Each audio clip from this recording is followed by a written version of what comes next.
Hello ವೀಕ್ಷಕರೇ, welcome to food nectar loves.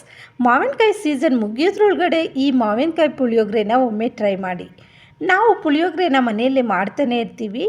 ಈ ರೀತಿ ಡಿಫ್ರೆಂಟಾಗಿರ್ತಕ್ಕಂಥ ಪುಳಿಯೋಗರೆನ ಒಮ್ಮೆ ಟ್ರೈ ಮಾಡಿ ನೋಡಿ, ರುಚಿ ತುಂಬ ಚೆನ್ನಾಗಿರುತ್ತೆ. ಮೊದಲಿಗೆ ಮಾವಿನಕಾಯಿಯನ್ನು ಶುದ್ಧವಾಗಿ ತೊಳ್ಕೊಂಡು ಅದ್ರ ಮೇಲಿರ್ತಕ್ಕಂಥ ಹೊಟ್ಟನ್ನು ತೆಗೆದು ಅದನ್ನು ತುರಿದು ಪಕ್ಕಕ್ಕೆ ಇಟ್ಕೊಳ್ಳೋಣ. ಒಂದು ಕಡೆಯನ್ನು ಬಿಸಿ ಮಾಡಿಕೊಂಡು ಅದಕ್ಕೆ 4ರಿಂದ 5 ಸ್ಪೂನಷ್ಟು ಶುದ್ಧವಾದ ಅಡುಗೆ ಎಣ್ಣೆಯನ್ನು ಹಾಕ್ಕೊಳ್ಳಿ. ಎಣ್ಣೆ ಬಿಸಿ ಆದ ನಂತರ ಅದಕ್ಕೆ ಸ್ವಲ್ಪ ಸಾಸಿವೆ ಹಾಗೆ ಸ್ವಲ್ಪ ಜೀರಿಗೆನ ಸೇರಿಸ್ಕೋಬೇಕು. ಸಾಸಿವೆ ಚೆನ್ನಾಗಿ ಚಿಟಪಟ ಅನ್ನೋವರೆಗೂ ನಾವು ಕಾಯಬೇಕು. ನಂತರ ಇದಕ್ಕೆ 4ರಿಂದ 5 ಸ್ಪೂನಷ್ಟು ಕಡಲೆಕಾಯಿ ಬೀಜ ಹಾಗೆ 1 ಸ್ಪೂನಷ್ಟು ಕಡಲೆಬೇಳೆ ಇದನ್ನು ಹಾಕ್ಕೊಂಡು ಚೆನ್ನಾಗಿ ಗೋಲ್ಡನ್ ಬ್ರೌನ್ ಬರೋವರೆಗೂ ಮಂದ ಉರಿಯಲ್ಲಿ ಇದನ್ನು ಫ್ರೈ ಮಾಡ್ಕೋಬೇಕು. ಕಡಲೆ ಬೀಜ ಕ್ರಿಸ್ಪಿ ಆಗಬೇಕು, ಅಲ್ಲಿವರೆಗೂ ಇದನ್ನು ಫ್ರೈ ಮಾಡ್ಕೋಬೇಕು. ಇವಾಗ ನಾನು ಸ್ವಲ್ಪ ಫ್ರೆಶ್ ಆಗಿರ್ತಕ್ಕಂಥ ಕರಿಬೇವಿನ ಸೊಪ್ಪನ್ನು ಸೇರಿಸಿ ಮುಚ್ಚಳನ ಸ್ವಲ್ಪ ಮುಚ್ತಾ ಇದ್ದೀನಿ. ಈ ರೀತಿ ಮಾಡೋದ್ರಿಂದ ಎಣ್ಣೆ ಸ್ಟವ್ ಮೇಲೆಲ್ಲ ಸಿಡಿಯೋದಿಲ್ಲ, ಸ್ಟವ್ ಸ್ವಲ್ಪ ನೀಟಾಗಿರುತ್ತೆ. ಇವಾಗ ಸ್ವಲ್ಪ ಇಂಗನ್ನು ಸೇರಿಸ್ಕೊತಾ ಇದ್ದೀನಿ. ಖಾರಕ್ಕೆ ಇಲ್ಲಿ ನಾನು ಒಣಮೆಣಸಿನ್ಕಾಯನ್ನು ಸೇರಿಸ್ತಾ ಇದ್ದೀನಿ. ನೀವು ಹಸಿಮೆಣಸಿನ್ಕಾಯಿ ಬೇಕಾದರೂ ಸೇರಿಸಬಹುದು. 7-8 ಬೆಳ್ಳುಳ್ಳಿ ಹೆಸಳನ್ನು ಈ ರೀತಿ ಜಜ್ಜಿಕೊಂಡು ಸೇರಿಸ್ಕೊಳ್ಳಿ.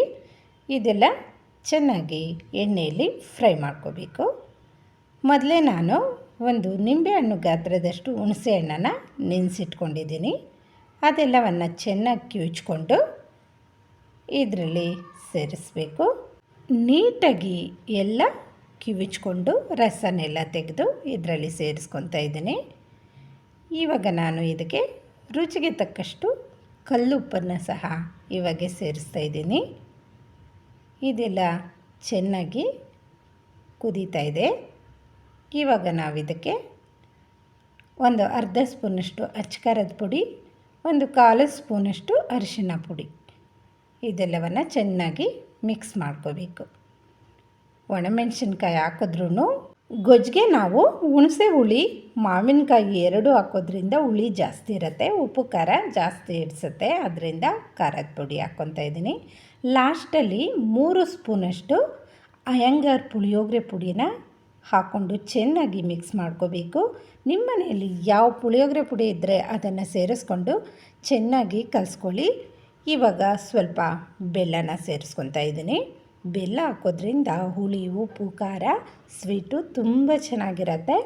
ಈ ಬೆಲ್ಲ ಎಲ್ಲ ಸ್ವಲ್ಪ ಕರಗದ ಮೇಲೆ ಲಾಸ್ಟಲ್ಲಿ ಇವಾಗ ನಾವು ಮೊದಲೇ ತುರಿದಿಟ್ಕೊಂಡಿದ್ರಲ್ಲ ಮಾವಿನಕಾಯಿ ತುರಿ, ಅದನ್ನು ಒಂದು 2ರಿಂದ 3 ಸ್ಪೂನಷ್ಟು ಸೇರಿಸ್ಕೊತಾ ಇದ್ದೀನಿ.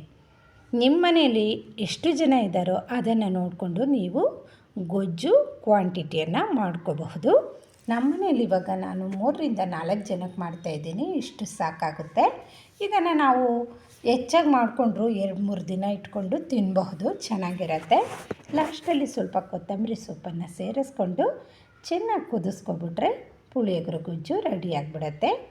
ಇದನ್ನು ಅನ್ನಕ್ಕೆ ಕಲಸೋವಾಗ ನಮಗೆ ಎಷ್ಟು ಬೇಕೋ ಅಷ್ಟು ಸೈಡಲ್ಲಿ ಪಕ್ಕಕ್ಕೆ ಗೊಜ್ಜು ತಗೊಂಡು ಬಿಸಿ ಬಿಸಿ ಉದ್ರುದ್ರಾಗಿ ಮಾಡ್ಕೊಂಡಿರ್ತಕ್ಕಂಥ ಅನ್ನನ ಇದರಲ್ಲಿ ಸೇರಿಸ್ಕೊಂಡು ಚೆನ್ನಾಗಿ ಕಲಿಸ್ಕೊಬಿಡ್ಬೇಕು. ಪುಳಿಯೋಗರೆ ಗೊಜ್ಜನ್ನು ಕಲಸೋವಾಗ ಅನ್ನ ಒಂದಕ್ಕೊಂದು ಅಂಟಬಾರ್ದು, ಹಾಗೆ ಗೊಜ್ಜು ಪ್ರತಿಯೊಂದು ಅಗಳಿಗೂ ಅಂಟಿರಬೇಕು. ಆವಾಗೇ ಅದರ ರುಚಿ ಚೆನ್ನಾಗಿರೋದು. ನೋಡ್ತಾ ಇದ್ದೀರಲ್ಲ ಎಷ್ಟು ಸೊಗಸಾಗಿ ಬಂದೈತೆ ಪುಳಿಯೋಗರೆ. ಈ ಮಾವಿನಕಾಯಿ ಸೀಸನ್ನು ಮುಗಿಯೋದ್ರೊಳಗಡೆ ನೀವು ಸಹ ಒಮ್ಮೆ ಈ ಮಾವಿನಕಾಯಿ ಪುಳಿಯೋಗರೆನ ಮನೆಯಲ್ಲಿ ಟ್ರೈ ಮಾಡಿ. ನಿಮ್ಮ ಮನೆಯವರು ತುಂಬ ಖುಷಿ ಪಡ್ತಾರೆ. ವೀಕ್ಷಕರೇ, ನನ್ನ ಈ ರೆಸಿಪಿ ನಿಮಗೆ ಏನಾದರೂ ಇಷ್ಟ ಆಗಿದ್ದರೆ ಪ್ಲೀಸ್ ನನ್ನ ಚಾನಲನ್ನು ಸಬ್ಸ್ಕ್ರೈಬ್ ಮಾಡ್ಕೊಂಡು ನೋಡಿ. Thank you for watching.